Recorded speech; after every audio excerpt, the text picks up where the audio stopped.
अगर मैं ये कहूं कि इंडिया में इलेक्शन सिर्फ रैली, नारे या वादों से नहीं बल्कि आपके फोन के अंदर चल रहे मीम से भी जीते जाते हैं, तो क्या आप विश्वास करेंगे? अगर मैं ये कहूं कि आप जिसे वोट करने जा रहे हैं उनको वोट करने का मकसद आपको भी बहुत अच्छे से नहीं पता, तो क्या आप विश्वास करेंगे? और अगर मैं ये कहूं कि इंडिया में किसी भी पॉलिटिकल पार्टी के जीतने के लिए सबसे बड़े मुद्दे डेवलपमेंट या बेरोजगारी नहीं बल्कि धर्म और जाति है, तो क्या आप विश्वास करेंगे? और अगर मैं ये कहूं कि चुनाव के समय में आपके व्हाट्सएप में आई हुई एक न्यूज़ को आपने एक ग्रुप में फॉरवर्ड किया था और वो न्यूज़ एग्जिस्ट ही नहीं करती, तो क्या आप विश्वास करेंगे? और आखिर में मैं ये कहूं कि किसी भी प्रदेश का जनसंपर्क विभाग उस प्रदेश की सरकारी योजनाओं को नहीं बल्कि उस प्रदेश में जीती हुई पार्टी का प्रचार करता है, तो क्या आप विश्वास करेंगे?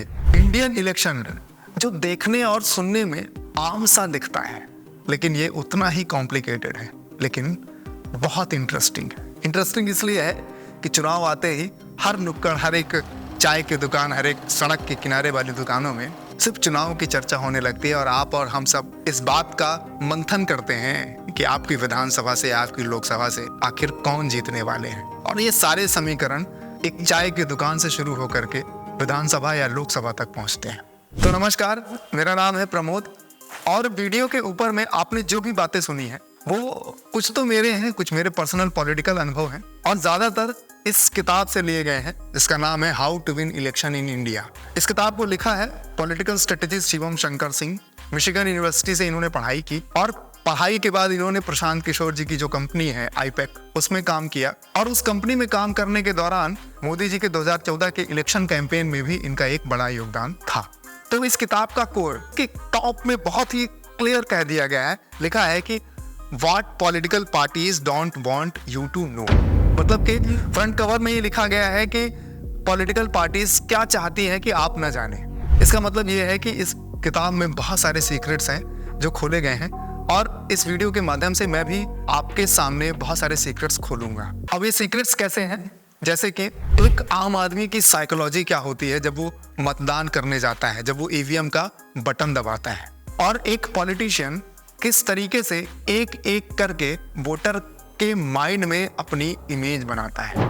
तो अगर आप अगले चुनाव में वोट करने वाले हैं या वोट करते आ रहे हैं या आप अपना पॉलिटिकल पार्टी बनाना चाहते हैं, राजनीतिक करियर शुरू करना चाहते हैं या फिर आपको इंडियन पॉलिटिकल सिस्टम के समीकरण को समझना है, तो आप इस वीडियो को अंत तक जरूर देखें। तो अब शुरू करते हैं कि किसी भी चुनाव को जीतने का ब्लूप्रिंट क्या हो सकता है। तो इस किताब में शिवशंकर सिंह ने ये कहा है कि पॉलिटिक्स इज एन एंटरप्रेन्योरशिप, मतलब कि सामान्य भाषा में नेतागिरी एक उद्यम है जिसमें समय, ज्ञान और थोड़ा बहुत पैसे का इन्वेस्टमेंट होता है, तब जाकर के आप कहीं एक सक्सेसफुल पॉलिटिशियन, नेता, विधायक या सांसद या मंत्री बनते हैं। तो सबसे पहले हम ये जानते हैं कि हम और आप वोट करने क्यों जाते हैं। लोग किसी भी एमपी या एमएलए को नहीं चुनते हैं, वो उस आदमी को चुनते हैं जो उनकी समस्याओं का निराकरण कर सके। कभी कभी कुछ पर्सनल इंटरेस्ट के लोग होते हैं जो इनके लोग कभी चुनाव में लड़ते हैं तो वो इन सारी चीजों को दरकिनार करके भी एक पर्सनल इंटरेस्ट में वोट डालते हैं, लेकिन ज्यादातर वोटिंग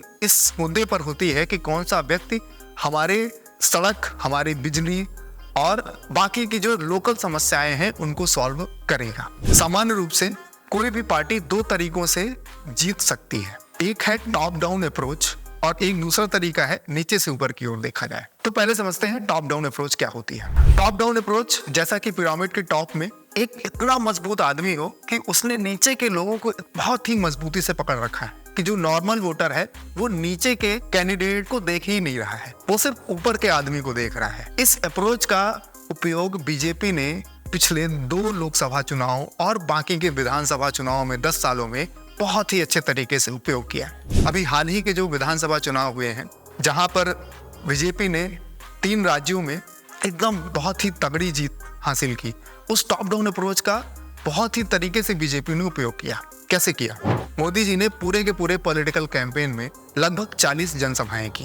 इन जनसभाओं या रैलियों में ज्यादातर उन जिलों में की गई जहां पर बीजेपी कमजोर थी। और अगर आप मोदी जी के उन शहरों, उन जिलों के भाषण को सुनेंगे तो मोदी जी ने सिर्फ और सिर्फ ये किया है कि उन्होंने अपने किए गए कार्यों, बीजेपी के द्वारा किए गए कार्यों का बहुत ही अच्छे से प्रचार किया, चाहे वो किसान सम्मान निधि हो, चाहे वो पीएम आवास हो, उज्ज्वला योजना हो, सारी की सारी योजनाओं को इन्होंने बहुत ही अच्छे से प्रचार किया। और अगर आप उनके भाषण सुनेंगे ना तो इतना अच्छा इमोशनल कनेक्ट रहता है कि उस रैली से जाने के बाद वोटर का दिमाग बदल चुका होता है और वे कह रहा होता है कि हम तो वोट मोदी जी को देंगे। अब दूसरी अप्रोच आती है डाउन टॉप अप्रोच, मतलब ऊपर कोई नाम नहीं है, बहुत बड़ा चेहरा नहीं है और सिर्फ नीचे के कैंडिडेट को देख करके वोटिंग की जा रही है। इसका भी फायदा थोड़ा सा बीजेपी ने लिया उन राज्यों में जहां पर वहां के लोकल कैंडिडेट्स ने अच्छा काम किया है, तो वहां पर तो कैंडिडेट के नाम पे ही वोटिंग हुई। इसका सबसे ज्यादा नुकसान हुआ है कांग्रेस को, क्योंकि कांग्रेस के पास बड़ा नाम नहीं था, पार्टी के पास बड़ा नाम नहीं था।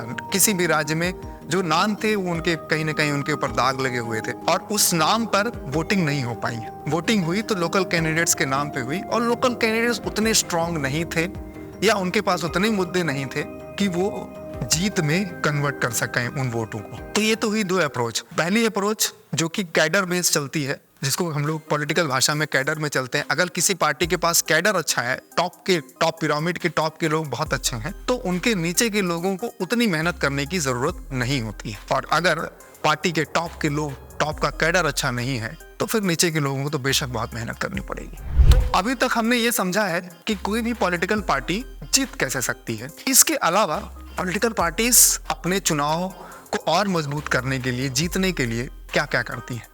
उसका सबसे पहला स्टेप है डेटा कलेक्शन। डेटा कलेक्शन मतलब कि किसी भी कॉन्स्टिट्यूएंसी के कितने वोटर हैं, उनकी उम्र क्या है, उनका पर्सनल इंटरेस्ट क्या है, उनकी सोशियो इकोनॉमिक स्टेटस क्या है, उनका फोन नंबर क्या है, उनका व्हाट्सएप क्या है, वो सोशल मीडिया पे क्या करते हैं, ये सारा का सारा डेटा पॉलिटिकल पार्टीज के पास होता है। जब कोई भी पार्टी किसी भी इलेक्शन में पार्टिसिपेट करती है तो इलेक्शन कमीशन के द्वारा उस पार्टी को बहुत सारे पब्लिक डोमेन में जो डेटा होता है वो दिए जाते हैं, जिसमें वोटर्स का नाम, पिता का नाम, वोटर आईडी और लोकेशन होता है। डेटा मिलने के बाद पॉलिटिकल पार्टीज का सबसे पहला काम होता है उन सारे वोटर्स का कास्ट और रिलीजन का पता करना।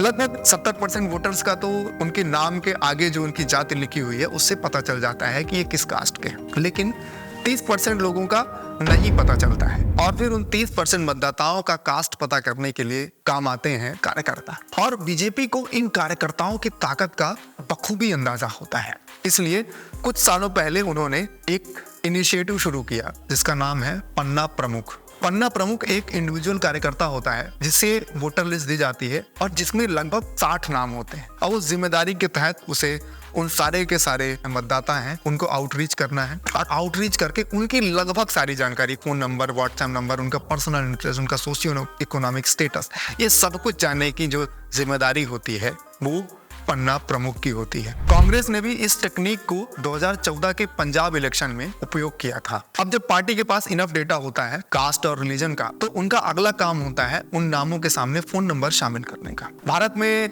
जो डेटा सुरक्षा का जो नियम है वो थोड़ा कमजोर है, तो जिन लोगों का फोन नंबर आसानी से मिल गया है वो तो ठीक है, नहीं मिला है तो बहुत सारी डेटा कंपनीज हैं जो कोई भी सोशल मीडिया यूज करते टाइम हमने अपना सारा का सारा डेटा अलाउ करके दे दिया था, तो वो जो डेटा कंपनीज हैं पॉलिटिकल पार्टीज को ये बेच देती हैं, ये पूरा का पूरा डेटा उनके पास आ जाता है। अब देखते हैं कि आखिर इस डेटा को पॉलिटिकल पार्टी यूज कैसे करती हैं। हम इसे एक एग्जाम्पल के तौर पे समझते हैं। मान लीजिए दो पार्टी हैं, पार्टी ए और पार्टी बी, जो चुनाव में खड़े होने वाले हैं और 3 तरह के वोटर्स का ग्रुप है, वोटर ए, वोटर बी और वोटर सी। ऐसा मानते हैं कि वोटर ए जो लगभग 45% वोट कवर करते हैं पार्टी ए के समर्थक हैं, वोटर बी जो कि लगभग 35% वोट को कवर करते हैं और ये पार्टी बी के समर्थक हैं, लेकिन वोटर सी जो कि 20% वोट कवर करते हैं वो पूरी तरह से न्यूट्रल हैं, वो ना ही पार्टी ए का समर्थन करते हैं और ना ही पार्टी बी का। तो अब अगर पार्टी ए को विजयी होना है तो उससे वोटर सी को अपना समर्थक बनाना पड़ेगा। तो इसमें काम आएगा वही डेटा जो पार्टी ए ने जमा कर रखा है। तो सबसे पहले डेटा के हिसाब से एक 18 से 40 साल के सी वोटर्स का एक ग्रुप बनाया जाएगा जिनका सोशियो इकोनॉमिक स्टेटस मीडियम होगा। फिर इस ग्रुप को ध्यान में रख करके ऐसे पोस्ट या मैसेजेस भेजे जाएंगे जो कि ग्राफिक्स या वीडियो हो सकता है। इन मैसेजेस या वीडियोस का एकमात्र उद्देश्य ये होगा कि वोटर सी को ये समझाया जाए पार्टी बी ने हमेशा बी वोटर्स के हक में काम किया, इनकी वजह से जो एजुकेशन या गवर्नमेंट जॉब का लाभ वोटर सी को मिलना चाहिए था वो उन्हें नहीं मिला, और वो पूरा का पूरा लाभ पार्टी बी ने वोटर बी को दिया, और उनके अंदर एक आक्रोश की भावना जाग जाए कि पार्टी बी ने हमेशा जो वोटर सी हैं उनके हक को छीना है, वहीं जो पार्टी ए है वो उनका साथ देना चाहती है, और पार्टी ए अगर जीतेगी तो वोटर सी के हक के लिए काम करेगी। तो सिर्फ और सिर्फ पार्टी बी को सबक सिखाने के लिए वोटर सी अपना पूरा वोट पार्टी ए को दे देगा, और पार्टी ए लगभग 65% बहुमत के साथ जीत जाएगी। तो इस तरह से डेटा को इस्तेमाल करके जनता के अंदर आक्रोश की भावना जगाई जाती है और उन्हें किसी एक पार्टी के सपोर्ट में खड़ा किया जाता है। अब एक बहुत बड़ा मुद्दा है फेक न्यूज। तो आपने ये देखा होगा कि जैसे जैसे किसी भी राज्य या प्रदेश या देश में चुनाव नजदीक आता है तो वहां पर फेक न्यूज का सर्कुलेशन बहुत बढ़ जाता है। अब ये क्यों होता है? या तो ये इंटेंशनली किसी पार्टी किसी नेता के द्वारा करवाए जाते हैं, या ये कभी कभी आवेश बस हो जाता है। कोई एक न्यूज आई और उसको हमने, या तो वो हमारे धर्म से रिलेटेड है या हमारे जाति से रिलेटेड है या कहीं ना कहीं वो हमारे सोशियो इकोनॉमिक स्टेटस से रिलेटेड है, तो हम उसको शेयर कर देते हैं और हम उसकी जांच नहीं करते हैं। लेकिन इससे ना वोटर्स और हमारे आम जन हैं उन पर बहुत ज़्यादा इफेक्ट पड़ता है कि कौन सी न्यूज़ कौन से समय पे फ्लोट की जा रही है और वो रियल है या फेक है। इसको ऐसे समझते हैं, जैसे मान लीजिए कि आपके ही मोहल्ले के किसी लड़के के बारे में एक दूसरे मोहल्ले की कोई लड़की है जिसने फेसबुक पे पोस्ट लिखा कि कल रात जब वो स्कूटी से किसी चौराहे से जा रही थी तो इस लड़के जो कि पार्टी नंबर 1 से बिलोंग करता है और इसके कुछ दोस्तों ने मिल करके उसकी स्कूटी रुकवाई, उसे मारा और उसके साथ रेप ऐसा कुछ करने की कोशिश की। उस लड़के का फोटो उसने डाला, नेताओं के साथ फोटो डाल दी। अब ये फोटो डालने के बाद हुआ ये बहुत सारे शेयर हुआ, उस लड़के की बदनामी हो गई। बदनामी हुई तो लड़के ने पुलिस में FIR कराया, पुलिस में रिपोर्ट कराया और फाइनली जांच हुई तो जांच में ये पता चला कि ये जो फेसबुक पोस्ट की गई थी वो किसी फेक अकाउंट से की गई थी। वो लड़की ना तो एग्जिस्ट करती है ना उसका नाम है, लेकिन तब तक उस लड़के की पूरी तरह से बदनामी हो चुकी है। अब इससे हुआ ये कि उस लड़के का पर्सपेक्टिव तो बदल गया, उस मोहल्ले में उस शहर में तो बदल गया कि ये अगर ऐसा कर रहा है तो पार्टी के बाकी लोग भी ऐसे ही होंगे, और फिर उसके बिहाफ पे पूरे की पूरे पार्टी और पूरे के पूरे मतदान को चेंज करने की कोशिश की गई कि इस पार्टी के पक्ष में मतदान ना। तो ये है फेक न्यूज। फेक न्यूज को पॉलिटिकल पार्टीज कैसे यूज करती हैं, पॉलिटिकल कैंडिडेट्स कैसे यूज करते हैं। अब आते हैं कि पॉलिटिकल पार्टीज सोशल मीडिया के थ्रू ब्रांडिंग कैसे करते हैं। मार्केट में या हम लोगों में पॉलिटिकल ब्रांडिंग एक नया शब्द आ चुका है और बहुत सारी पॉलिटिकल पार्टीज अपनी ब्रांडिंग करवाती हैं। बहुत सारे पॉलिटिकल कैंडिडेट्स जिनको टिकट मिलने वाला है, जो टिकट मिल गया है, जो पार्टी में टिकट के दावेदार हैं, वो सब अपनी ब्रांडिंग करवाते हैं कि किसी तरीके से वो दिखें, और आखिर में वही कहावत आती है कि जो दिखता है वो बिकता है। जैसे कि 2014 में बीजेपी गवर्नमेंट ने मोदी जी के लिए एक नारा दिया था, अब की बार मोदी सरकार और अच्छे दिन आएंगे। ये दोनों स्लोगन लगभग हर एक बच्चे के मुंह पर थे। इस स्लोगन को बीजेपी की जो IT सेल थी उसने बहुत अच्छे से मार्केटिंग किया, बहुत सारे ग्रुप्स बना के व्हाट्सएप के माध्यम से। और आपने क्या सोचा है कि आमतौर पर किसी भी इलेक्शन में पार्टी कितना खर्च करती होगी? 10 करोड़, 20 करोड़, 50, 100 नहीं। 2014 से लेकर के 2018 तक मोदी गवर्नमेंट ने मार्केटिंग के तौर पर करीब 5,245 करोड़ रुपए खर्च किए थे, जिसमें से उन पैसों का इस्तेमाल उन्होंने अलग अलग मार्केटिंग मीडिया के लिए किया। प्रिंट एडवर्टाइजिंग में लगभग 2,282 करोड़ रुपए का इन्वेस्ट किया गया,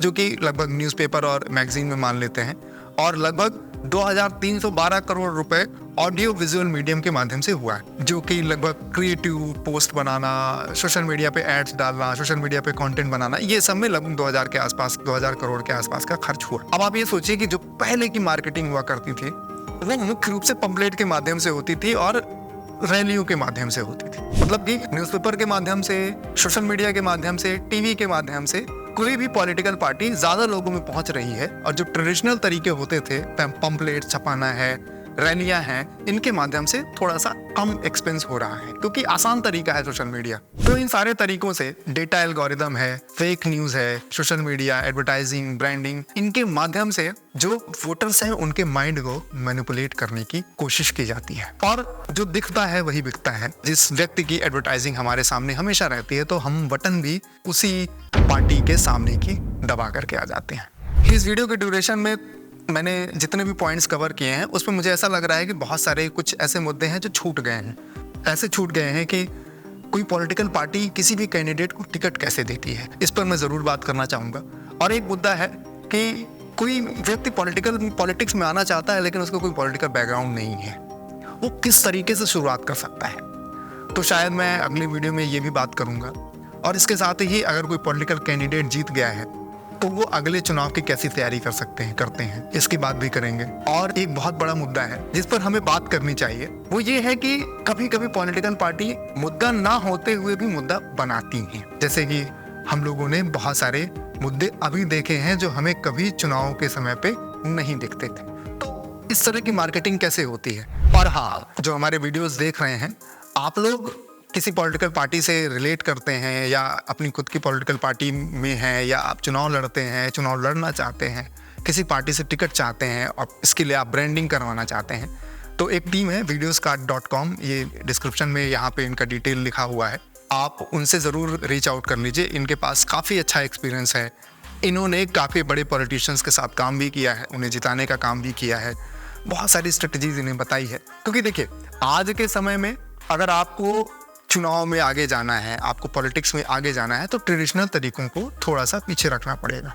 अगर आपको ऐसा लगता है कि आप ट्रेडिशनल तरीके से जीत सकते हैं तो बहुत कोई बात नहीं, लेकिन अगर आपको ऐसा लगता है कि आपको और भी अधिक सोच की ज़रूरत है, आपको और भी अधिक ऐसे लोगों की ज़रूरत है जो आपको सही तरीका बता सके, क्योंकि जो आपके आसपास के लोग हैं वो तो सही तरीके से नहीं बताएंगे, वो आपको भैया भैया कह के ही कहेंगे कि भैया आप जीत रहे हैं। लेकिन एक व्यक्ति, एक टीम जो आपको बाहर से देख करके बताए कि आपके लिए क्या सही तरीका है, आप उनसे रीच आउट ज़रूर करिए। वीडियोस्कार्ड टीम है, फ़ोन नंबर है, आप इनसे बात ज़रूर करिए। बाकी आप हमारे चैनल को सब्सक्राइब ज़रूर करिए और इस वीडियो को शेयर करिए, और कमेंट में ये ज़रूर लिखिए कि हम इस वीडियो का पार्ट 2 बनाएं या नहीं बनाएं। तो अभी के लिए फ़िलहाल इतना ही, बाकी आप हमारे शहरयार को ज़रूर सब्सक्राइब करिए। धन्यवाद।